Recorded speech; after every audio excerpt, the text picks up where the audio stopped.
எல்லாம் அல்ல இறைவன் பெயரால் ஆரம்பிக்கின்றேன். அன்பானவர்களே, உங்கள் அனைவர் மீதும் சாந்தியும் சமாதானமும் உண்டாவதாக. ஒரு காலத்திலே மக்கள் விடுதலை முன்னணி அல்லது தேசிய மக்கள் சக்தி, இந்த கட்சிக்கு வேட்பாளர்களை கண்டுபிடிப்பதே மிகவும் கஷ்டமாக இருந்தது. தேர்தல் வந்துவிட்டால் வேட்பாளர்களை தேடி எடுப்பதிலே ரொம்ப களைத்து போன ஒரு காலமும் இருந்தது. ஆனால் தற்போது ஜனாதிபதி அவர்கள் தெரிவு செய்யப்பட்டதன் பின்னர் வேட்பாளர்களுக்கு குறைவில்லை. தேசிய மக்கள் சக்தியில் தான் தற்போது வேட்பாளர்கள் அதிகமாக போட்டியிட முன்வருகின்றார்கள். ஆனால் கட்சி சில நிபந்தனைகளை வைத்திருக்கின்றது. வேட்பாளர்களாக வருபவர்கள் முதலில் நேர்மையானவர்களாக இருக்க வேண்டும். இரண்டாவது, வேறு அரசியல் கட்சிகளில் கரைபடியாதவர்களாக இருக்க வேண்டும். அடுத்ததாக, கடந்த ஜனாதிபதி தேர்தலிலே கட்சிக்காக பணியாற்றியவர்களாக இருக்க வேண்டும். ஜனாதிபதியின் வெற்றிக்காக உழைத்தவர்களாக இருக்க வேண்டும். இப்படி சில கட்டளைகளை அல்லது கண்டிஷன்ஸ்களை போட்டு இதற்குள் வேட்பாளர்கள் தெரிவு செய்யப்பட வேண்டும் என்ற நிலைமை வந்திருக்கின்றது. இதிலே இன்னும் சில, அதாவது இந்த நாட்டை கட்டியெழுப்புவதற்குரிய, மற்றது மனிதநேயத்தை வளர்ப்பதற்குரிய இன்னும் பல விடயங்கள் இதற்குள் அடங்குகின்றன. அப்படியானவர்களாக இருக்க வேண்டும். போதை வஸ்து, மதுபானம் போன்றவற்றுக்கு அடிமையாகாதவர்களாக இருக்க வேண்டும். இப்படி பல விடயங்கள் குறிப்பிடப்படுகின்றன. இந்த கட்டுக்கோப்புகளுக்குள் வைத்து பார்க்கின்ற போது வேட்பாளர்களின் எண்ணிக்கை உண்மையில் மிக குறைவாகத்தான் இருக்கும் என்று எதிர்பார்க்கப்படுகின்றது.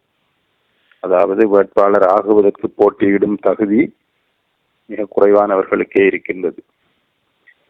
அவ்வாறானவர்களை கொண்டுதான் நம்முடைய சகல மாவட்டங்களிலும் சகல தேர்தல் தொகுதிகளிலும் ஆட்கள் தெரிவு செய்யப்பட இருக்கின்றார்கள். இதற்கிடையில் கட்சியோடு சம்பந்தம் இல்லாதவர்களுடைய பெயர்கள் எல்லாம் முகநூலிலும் யூடியூபிலும் இப்படி வலம் வந்து கொண்டிருக்கின்றது. ஏன் மற்றவர்களின் பெயர்களை இப்படி இழிவுபடுத்துகின்றார்கள் என்று எனக்கு விளங்கவில்லை. இது அல்லது தானாக பிரபல்யமாவதற்கு ஒரு சந்தர்ப்பமாக சிலர் நினைக்கின்றார்களோ தெரியாது. எனவே யாரும் அவசரப்படவோ அவதிப்படவோ தேவையில்லை. இந்த வேட்பாளர்களை தெரிவு செய்கின்ற விடயம் மிகச் சுமூகமாக நடந்து முடியும். சிலர் கூறுகின்றார்கள், நாங்கள் கடந்த கால அனுபவம் உள்ளவர்கள். ஜனாதிபதி தேர்தலிலும் அவ்வாறுதான் சில வேட்பாளர்கள் கூறினார்கள். அல்லது எங்கள் தந்தை ஜனாதிபதியாக இருந்தவர், அல்லது எங்கள் தந்தை நாடாளுமன்ற உறுப்பினராக இருந்தவர். இப்படியெல்லாம் சிலர் தங்களுக்குரிய தேசிய மக்கள் சக்தியின் நாடாளுமன்ற பொது தேர்தலிலே போட்டியிடுவதற்கான தகுதி பட்டியலை நீட்டிக் கொண்டு செல்கின்றார்கள். ஆனால் இதெல்லாம் தேசிய மக்கள் சக்தியை பொறுத்தவரையில் இதெல்லாம் தகுதியே இல்லை. மாறாக நான் ஏற்கனவே கூறியது போல தகுதியானவர்கள் தெரிவு செய்யப்படுவார்கள். அதன் மூலம் அடுத்த நாடாளுமன்றம் 3/2 பெரும்பான்மையை விட இன்ஷா அல்லாஹ் அதிகமானவர்களை கொண்டு நிரப்பப்படும். நாடாளுமன்றம் என்றால் இதுதான் நாடாளுமன்றம், உறுப்பினர்கள் இவ்வாறுதான் இருக்க வேண்டும் என்று கூறும் அளவிற்கு அடுத்த நாடாளுமன்றம் வியப்புக்குரியதாக, மக்களது சொத்துக்களை வீண் விரயம் செய்யாத ஒரு நாடாளுமன்றமாக காணப்படும். இருந்தாலும் எதிர்க்கட்சிகள்